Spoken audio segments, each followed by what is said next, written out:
Good morning and good evening, and also wherever you are. And this is actually the 6th annual section of the China Global Think Tank, Innovation Think Tank. So welcome to all of you. And I'm Wang Huiyao, founder and president of the Center for China and Globalization. Thank you for tuning in this special opening dialogue of our 6th annual China Global Think Tank Innovation Forum 2021, live from CCG head office here in Beijing. We're in our conference room.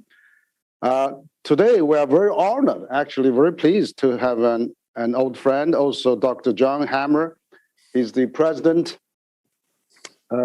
of one of the most prominent think tanks in the US, the Center for Strategic and International Studies, we're short named the CSIS. So he's taking out his time in the evening here with us. So we're going to explore the topics that are centered about think tanks, about American foreign policy, about pandemic changes, about think tank innovation, which is our conference today, but also about area we can collaborate. I would like to briefly introduce Dr. John Hamre. He's the president and CEO and a Langone chair in American leadership at CSIS. Before joining CSI, he served as the 26th U.S. Deputy Secretary of Defense and held senior positions in the U.S. Senate Armed Service Committee and the Congressional Budget Office. He has numerous involvement in his previous career. And he received his PhD with distinction from CSIS of the Johns Hopkins University in 1978. So welcome, John, and it's great to see you again. Thank you so much, Dr. Wang, and congratulations to you and the Center for China and Globalization. My goodness, what a wonderful job you've done in building this institution. It's very impressive. Thank you. Actually, we are today, we are having this 6th annual Global Think Tank Innovation Summit. So we have very privileged to invite you as the opening speaker, and we're going to have followed by a next panel. We're going to have 5 think tanks from US and China to talk about further. But for this one, we are actually entering a very interesting time, and as during our this start of the discussion, we know that the world has changed fundamentally. We are facing pandemic, and we're having a lot of challenges, and the world is really at a crossroad. And so, given your experience in leading the think tank of one of the leading think tank in the world. So we would like to open with you on the think tank topic. As we know, CSIS is a think tank that was founded in 1962, which is almost 60 years ago, and you've been at home. You've been running that think tank for 20 years. Make that into when you come to that think tank, the think tank still have a deficit. Now you make that into one of the most influential think tank in the world. So what's your experience in you share with us how you have built up this think tank, and what is your experience and what is the your recommendation for our think tank community, because we are having a think tank conference today. Yeah. Well, Dr. Wang, I made so many mistakes when I came to CSIS, and you're right. We were in very deep trouble when I first came to CSIS, but we were able to get out of it. I think in one sense, our poverty was helpful because we were so poor back then. We had to raise 97% of our budget every year. So I had to listen carefully to what the market wanted. I didn't have the luxury of just doing my own thing. We had to listen to what were the problems people were experiencing and how could we make a contribution. And then the key to success is the quality of your staff. I inherited a staff that wasn't very strong, to be honest, and the entire journey of my 21 years has been to hire really good people. And so that's, hire good people, give them a lot of flexibility, and establish the culture so that people feel that they have to do honest and objective work. That's really great. Yeah, I mean, talent is always important. So I'd like to actually, come to the recent CSIS released a report. It's called "Advancing U.S.-China Healthy Security Cooperation in an Area of a Strategic Competition," which revolved around the area of U.S.-China can work together. For example, on the health, including vaccine, travel, public health infrastructure, biosafety, supply chain, and countering disinformation. And so, as you know, that think tank these days, can play a very active role in terms of making those recommendations. So, what do you think now? We are facing this once in a century, probably, catastrophe of this pandemic. Where did you see where we can get out of that, and how we can really work together? I mean, internationally at multilateral level, and of course also China, U.S. as two largest leading country in the economy in the world. How we can work together and things like that. Yeah, this is a very large and important question. There's a central paradox that we've experienced these last 2 years. It's very clear with something like a pandemic that no one country can act on its own and protect itself. I mean, there has to be international cooperation to deal with something like a global pandemic.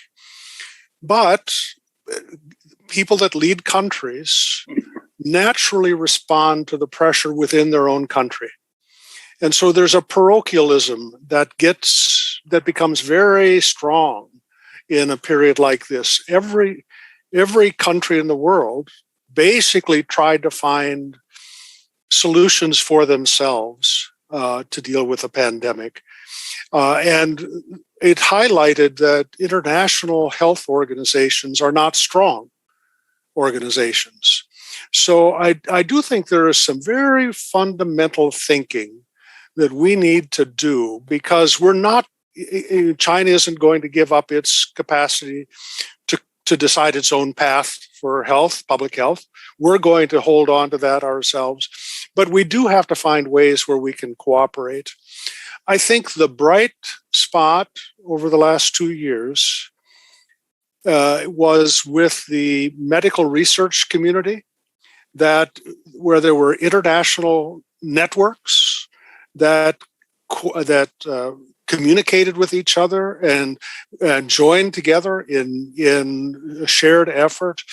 In the private sector, international cooperation was very impressive. In the public sector, governments, the cooperation wasn't so good, but in the private sector, it was very good. And so I think it's a bit of an idea about what we could do in a broader sense so we could work together. How do we help our respective civil societies to work more closely on medical preparedness? I think that's a real opportunity. Now, specifically on China, look, I'm unhappy about the direction we're in right now. There's a lot of tension between our two countries.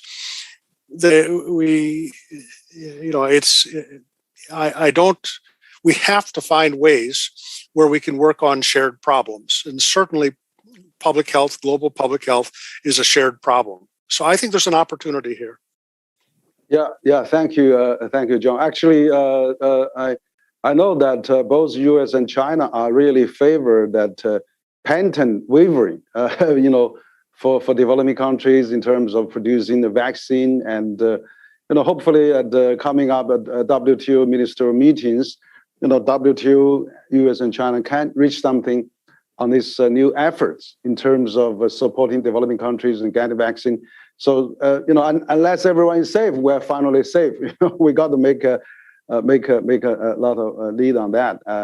You're right. China and the U.S. can work many ways and on that. And you also mentioned about U.S.-China cooperation, and also you're not satisfied with the current situation. That you think there's ways to collaborate, and so we're glad to see that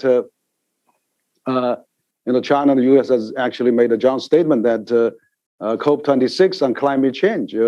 So that is another big area. We can collaborate, and pandemic could come again, or even we are in. So what do you think about the climate change and the things that we can also work together in terms of the common background? Well, I do think it is an area that we can work together. I'm impressed by a lot of the forward-looking policies that China has. For example, on electric vehicles. I mean, it's impressive what China is proposing to do for itself. Obviously, you are a country in transition, energy transition. We are too. But you're in a country with energy transition. And so I think there are opportunities that we could explore. Where can we collaborate on climate change? We do have to find a number of things where we can at least have conversations with each other, look at potentially joint projects, just like in the healthcare area. I mean, there was actually a fairly robust collaboration between our medical scientists, for many years, which was a good thing because it became the foundation point for the cooperation that did exist for the pandemic. So we should look for these opportunities, Dr. Wang. Yeah. Thank you, Dr. John Hamre. So what I think that really make the two countries interesting now is that the world has a lot of common demand, actually. For example, the infrastructure. We see that worldwide there is a huge demand for infrastructure, developing countries, but also developed countries. I noticed that European leader just announced last week they're going to come up with 350 billion euro on putting the Euro Gateway, EU Gateway project for infrastructure. President Biden mentioned about past his 1.2 trillion infrastructure bill, and on the same day he talked to President Xi after he signed that bill. And of course, China has this Belt and Road Initiative, which has been carrying on for the last 8 years. So infrastructure-wise, I mean, we had the World Bank, we had the BRICS New Development Bank, we had the Asian Infrastructure Investment Bank. On this, and also G7 proposed the Build Back Better, B3W by President Biden. So do you think that we can really, work together on those infrastructure where I think we have the biggest denominator, biggest draw of the future benefits for everyone? And that's where probably can sustain us for the next half a century of prosperity and success and growth potential. So what do you think about that? All those areas that we could work on infrastructure. Yeah, there's an astounding demand around the world for infrastructure building. In some places for brand new infrastructure, in some places like in the United States for modernizing our infrastructure. It's I'll be honest, it's rather embarrassing to look at the state of a lot of America's bridges and roads. Our airports are not, they're disappointing.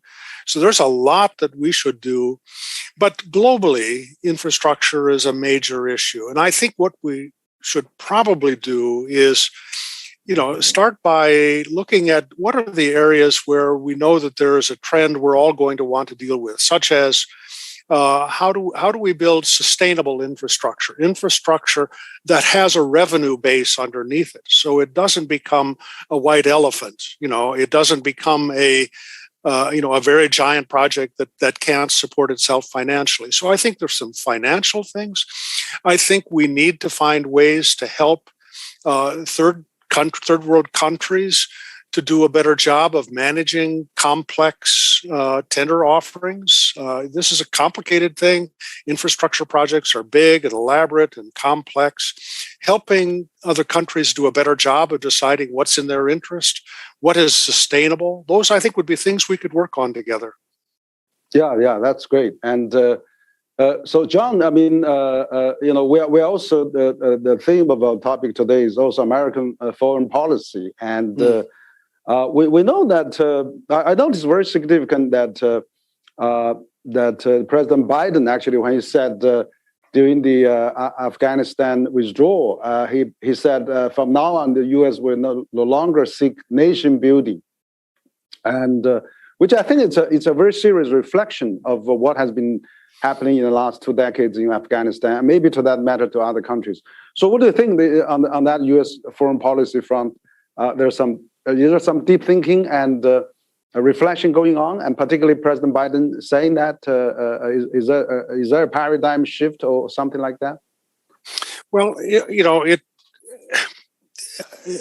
I think President Biden was reflecting what the American public feels, which is we were in Afghanistan, we didn't have a strategy, we were not successful, and we shouldn't get involved in things where we don't know what we're doing. I think that was basically the commentary that was behind that statement. Now, does it mean that America is going to pull back from working with other countries in the world towards, building stronger institutions, et cetera? No, I don't think it means that we'll abandon that. But I do think it means that Americans feel, certainly the Biden administration feels this, but I think most Americans do, that we used the military too excessively, and we didn't really have a plan, and we were not successful. And so it's, I think, a foreign policy that is more focused on solid economics, on social development, and on traditional diplomacy is, I think, what he's talking about. The term nation building, it took on a quality of an American, we were going to shape the world so it looked like us. And I think that is over. I don't think we're doing that any longer. Mm-hmm. Yeah. Thank you, John. And I also noticed, actually, President Biden said during the President Xi and the President Biden virtual summit just recently, President Biden said, U.S. does not seeking to change China and does not also wants to have alliance against China. So he also recognized one China policy. So he showed some, positive attitudes there. But we are actually seeing, probably U.S. is divided. You have a very hawkish Congress. You have other stakeholders. So what do you think about can we really, China-U.S. relation? If China, on its own, can become the second largest economy, there must be something done right. And so how can we really peacefully coexisting, as President Xi put it in the statement when he met virtually with President Biden? So what do you think about, in general assessment, that what we can do about China-U.S. relations? Yeah, the sentiments in Washington are very negative right now about China, and I think that's very unfortunate, because it makes it hard for us to develop, real ideas, real policies in a constructive way. Look, we're two great countries. We have global interests. We're going to have areas where we're going to disagree with each other. We're going to rub up against each other, in ways. So we know, because we've got these complex, multidimensional interests, and they're not always aligned. Sometimes they're in tension. We have to find ways where we don't let the tension overwhelm us and prevent us from having the kind of constructive conversation to work through the problems. Now, in the U.S., I think in Washington, I'll say in Washington, there are basically two camps. And one camp believes that China is racing ahead. It's going to be dangerous. We better stop them any way we can. That's one camp. The second camp, and I'm in the second camp, the second camp is this is a huge, unprecedented competition. We're out of shape. It's like a runner that hasn't been exercising. Well, we're out of shape. We're going to have to get in shape if we're going to stay up in this competition. So instead of trying to trip China because it's running ahead of us, we need to work harder to run faster. So I think I'm in the second camp. I believe that America's focus ought to be on improving ourselves, fixing our own problems, overcoming the problems within our own society. This is where I think we should be focusing, rather than having the conversation with China being about opposition to everything you say or do. That's going to go nowhere, in my view. So I'm in the camp that says if America is going to compete effectively, we've got to get stronger internally. Yeah, that's a great comment. I think that is really more realistic and a rational approach.